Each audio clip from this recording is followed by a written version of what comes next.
नमो नमः छात्रों। आज विद्यालय से मैं निधि श्रीवास्तव एक बार फिर से संस्कृत की इस कक्षा में यूपी बोर्ड के कक्षा 10वीं के छात्रों का स्वागत करती हूँ। छात्रों, पूर्व की कक्षाओं में हम लोगों ने सूक्ति सुधा के विषय में बहुत सारी चर्चाएं की। सूक्ति सुधा पद्य प्यूषम का तीसरा अध्याय है और इसमें श्लोकों के माध्यम से बहुत सुंदर सुंदर बातें हम तक पहुंचाई गई हैं। ठीक है छात्रों, तो छात्रों पिछली कक्षा में जो आपने श्लोकों के माध्यम से बातें सुनी वह यह थी कि जो सज्जन पुरुष है उनके लिए श्लोक क्या होता है, श्लोक होता है और उनके नाम की, उनकी कीर्ति की प्राप्ति करता है। परंतु जो दुर्जन व्यक्ति होते हैं उनके सामने श्लोक का ला गायब हो जाता है और वह श्लोक शब्द शोक में बदल जाता है। और साथ ही साथ आपने यह भी पढ़ा कि संस्कृत जो है वो देवताओं की वाणी है। ये सुंदर है, प्रमुख मधुर गुणों से युक्त है और अलौकिक है और उसका काव्य, कविता, काव्य सौंदर्य भी बहुत ही मधुर और सुंदर है। और साथ साथ आपको यह भी बताया गया छात्रों कि पृथ्वी पर केवल 3 ही रत्न हैं। क्या? जल, अन्न और सुंदर वचन। ठीक है ना? पृथ्वी पर केवल 3 ही रत्न हैं, जल, अन्न और सुंदर वचन। मूर्ख पुरुषों के द्वारा ही पत्थरों पर क्या किया गया है? पत्थरों को रत्नों का नाम दिया गया है। और आपको बताया गया कि बुद्धिमानों का समय जो है वो काव्य शास्त्र के आनंद में बीतता है, यानी काव्यों को कहने के में बीतता है। और मूर्खों का समय केवल सोने के लिए और बुराई करने और आपस में झगड़ा करने में बीतता है। और साथ ही साथ आपको यह बताया गया कि मनुष्य को समय के अनुसार ही बात करना चाहिए। समय के विपरीत अगर वो भगवान बृहस्पति भी बोल रहे होंगे तो वो भी उनकी बुद्धि का अवहेलना और तिरस्कार की प्राप्ति होगी। और साथ ही साथ छात्रों आपको यह भी बताया गया कि सरस्वती रूपी विद्या रूपी जो धन है वो विद्वानों के द्वारा, राजाओं के द्वारा, बलवानों के द्वारा या किसी के भी द्वारा छीना नहीं जा सकता है, ना ही उसको भाई बंधु ले सकते हैं। वो तो दिव्य ज्ञान वाले देवताओं के द्वारा ही इसका सेवन किया जाता है। और साथ ही साथ आपको यह बताया गया कि जो लक्ष्मी मांगने पर अगर वो हमारे दुख को दूर नहीं करती है तो वह लक्ष्मी नहीं है। और जो विद्या भगवान विष्णु की भक्ति में लीन करने को नहीं होती है तो वह विद्या नहीं है। और जो पुत्र विद्वानों की सभा में आगे खड़े होकर बातें करने वाला नहीं है तो वह पुत्र भी पुत्र नहीं है।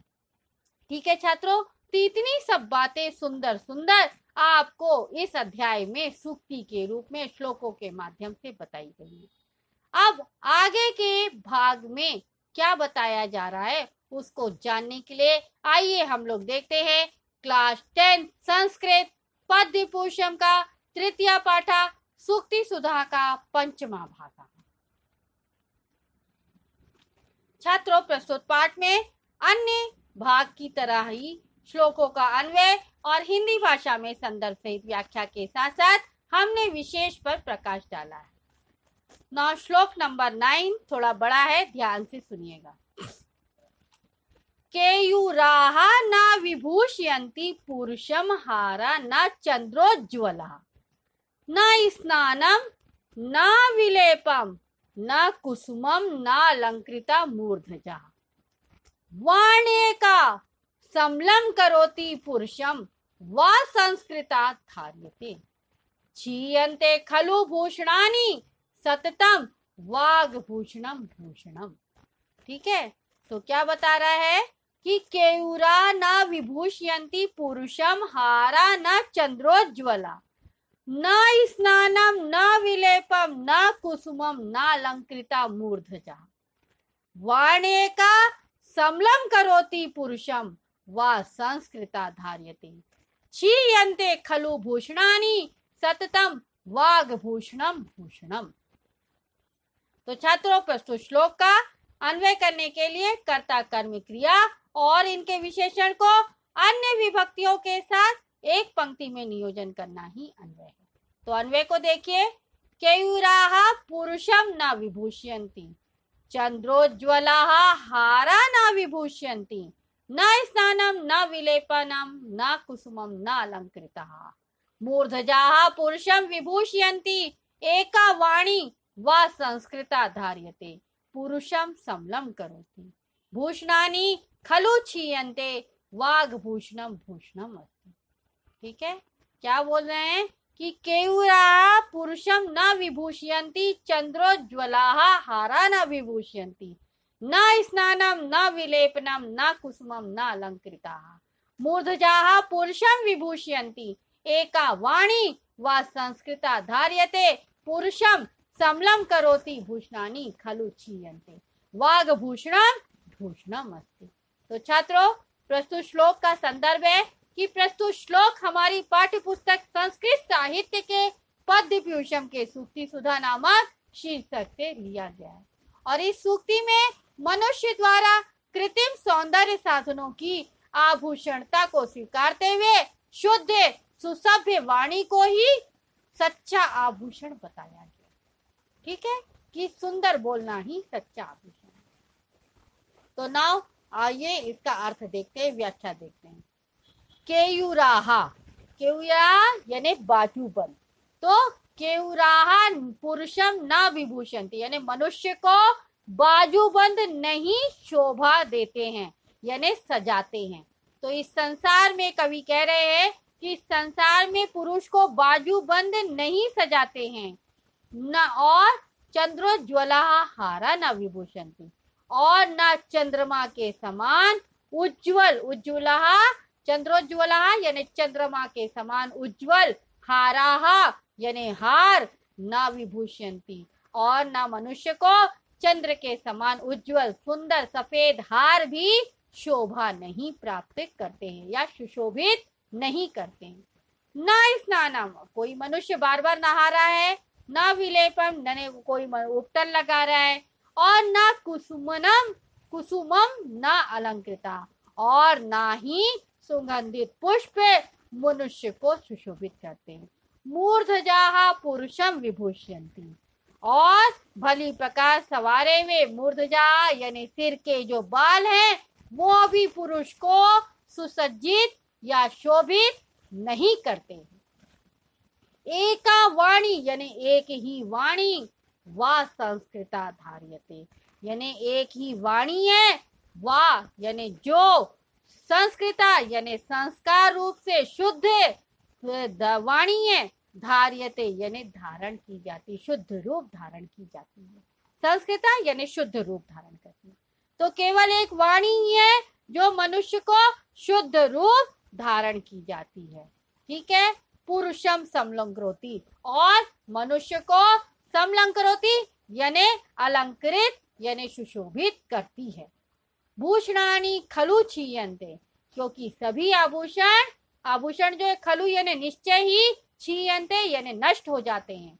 वाग्भूषणम, वाग यानी वाक, वाणी, वाणी का आभूषण भूषणम अस्ति यानी भूषण है। तो केवल एक वाणी का आभूषण जो है, अलंकार जो है, जो हार है, वही सच्चा आभूषण है। ठीक है छात्रों, तो क्या कह रहे हैं कि एक पुरुष को न बाजूबंद शोभा देता है, न सुंदर हार शोभा देता है, न बार बार स्नान करना, न उपटन लगाना, न फूलों से सजना, और न अच्छी तरह से बाल बनाना ये मनुष्य को शोभा देता है। केवल एक अच्छी वाणी ही मनुष्य को शुद्ध रूप से धारण की जाती है और मनुष्य को सुगंधित करती है।